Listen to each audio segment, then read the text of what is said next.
What's up guys, Phantom here back with episode 23 of my F1 2019 career mode as we're going to Melbourne for the Australian Grand Prix for round 1 of season 2.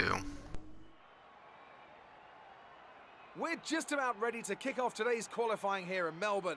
It's the Australian Grand Prix.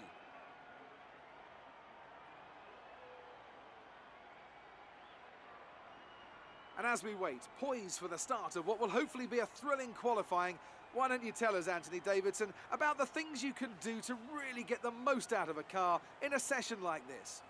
Well, you're largely limited by the Parc Fermé regulations, of course. Back in the old days, pre-2004, you'd work on both a qualifying setup and a race setup over practice, and then swap them over after qualifying. So the race car was quite different at times to the qualifying car. Nowadays, though, you have to find a compromise that works for both. There are a few things that you can still adjust during the session, such as the differential, the brake bias, and the front wing angle, but that's about it. So it's more about optimizing what you do have and adapting your own style to suit the track conditions. As we start out here in Q2 after we easily made it out of Q1, as we are considered one of the top 3 teams, we are slightly ahead of Red Bull this year, with McLaren actually jumping Red Bull as well, so we'll be looking to fight with Mercedes and Ferrari this year as we cut to the end of the lap this year. This is the end of the lap here as we go through the last couple of corners as Q2 is about to end, as Vettel's on provisional pole for Q2 as we finish P6, as 2 Renaults, a Racing Point, and an Alfa Romeo are knocked out as we move on to Q3 here, as it's starting to rain at the beginning of the session and it's only supposed to get worse, so we have to get our laps in at the very beginning of the session, as a lot of cars have actually started the lap ahead of me. So I think I'm one of the last ones to get my lap in, so I'll be at a disadvantage as it's starting to get worse as we're catching, I think that's Raikkonen up there in the Alfa Romeo, as we go across the line, and we will be P4 at the time, but we will finish P8 behind our new teammate Butler, as Weber has gone back to McLaren, and McLaren has basically moved to Red Bull, with Verstappen moving to McLaren as we move to the race. They say that even a second is an eternity in Formula One, so going 4 winter months with no racing at all has seemed a very long time indeed. We're back though in Melbourne, home of the Australian Grand Prix since 1996. The Melbourne circuit is certainly one that needs to be taken seriously. Its combination of slippery surfaces and difficult corners make it a tricky track when it comes to overtakes.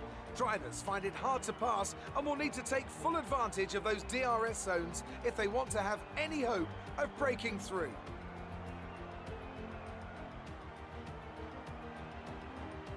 I'm joined today in the commentary box, as I will be throughout this season, by a great racing driver, former F1 competitor, former world champion, and as he tells me all too often, an all-round top chap. It's the one and only Anthony Davidson.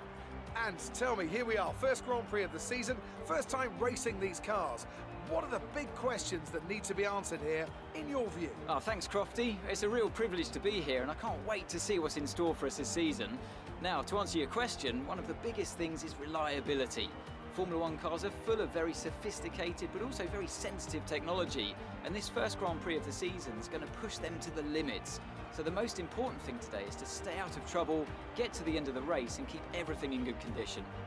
Let's run you through the driver grid order for today's exciting race. Sebastian Vettel has a clear track ahead of him today. He starts in pole position, and Lewis Hamilton completes the front row. Considering the rest of the grid, we have Leclerc, Verstappen, Devon Butler and Bottas, Sainz and a Haas, Giovinazzi and Lando Norris, Perez, Hülkenberg, Kimi Raikkonen and Ricciardo, Albon, Fiat, George Russell and Lance Stroll. Weber and Robert Kubica takes the last spot on the grid. And with preparations almost complete, let's head down to the track. As we sit here on the grid in P8 to start a new season of F1, and the lights are out, and we get a pretty average start there as we are looking behind us, make sure we don't get run over, and make sure we don't run over people in front of us, as we're going to switch back here on Sainz and get a run on them, and we're going to cut them off so we can get the inside. And we think about a move on the inside here of Bottas, but the AI just were never going to give me the room there. They never do. As we cut to the middle sector here, we go for a move here as we can't get the drive off there on Bottas, as they're down here in the third sector, as they're all clumped up here, as they're not going to be very fast like this. So I'm going to get a run on Bottas and try it again, and again not able to get a run, as we had a lot of fuel on board. I'm not really paying attention this year to the amount of fuel I put in at the beginning of the race, because last year I would run out of fuel like within halfway through the race, and I'd have to fuel save, as we kept Sainz behind us down the straight there, as Norris, his teammate, is now going to have a run at us as we went a little bit wide, and we're going to make him go around the outside as he just blows past us, and we don't have a chance there to defend our position.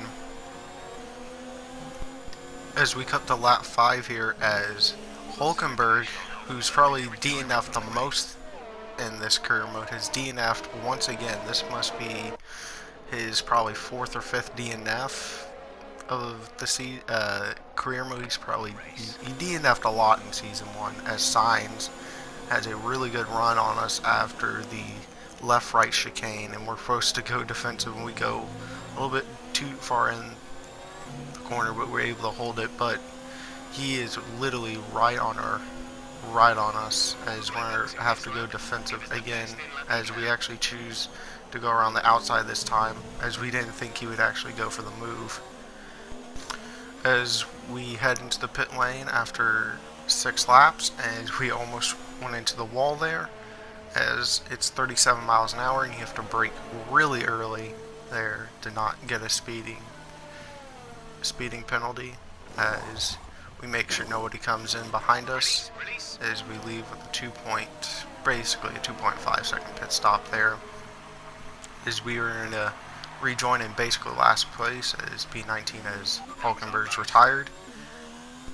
As Sainz has retired from this race, so all the pressure we have been getting from him will go away, as he basically is blown up in the final sector here, as you'll see him on the right side. But as everybody's coming out, we are really close to everybody. We're right behind Verstappen, who was a good 3-4 seconds down the road from us, as him and Norris are battling through this final sector here, and Norris has to yield, which will give us an opportunity to go down the inside here, as we're going to be able to drive off this corner and give him the squeeze, as we do not have DRS, but he does, as we have to go defensive on him into turn 1, and we're not going to give him the light of day, as he was not far enough alongside to deserve any room there on the outside, as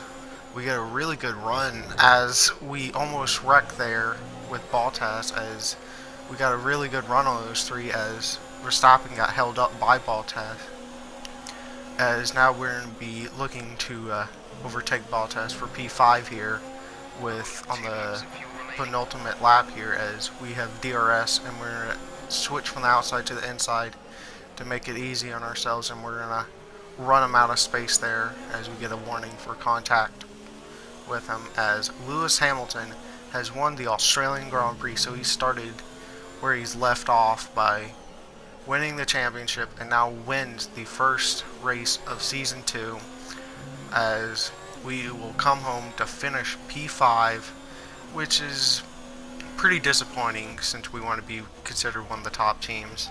Okay, pick up rubber and bring it home.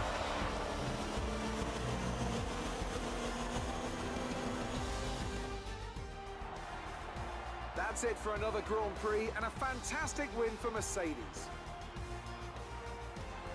What do you think it was, Ant, that gave them the edge over the competition today? I think a large part of the result comes down to temperament.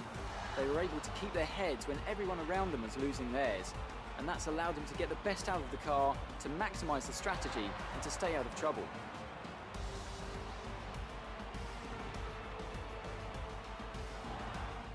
So after a magnificent race, we can now see the drivers making their way to the podium. Once again, it's the Silver Arrows who take top spot, a well-earned victory for Mercedes.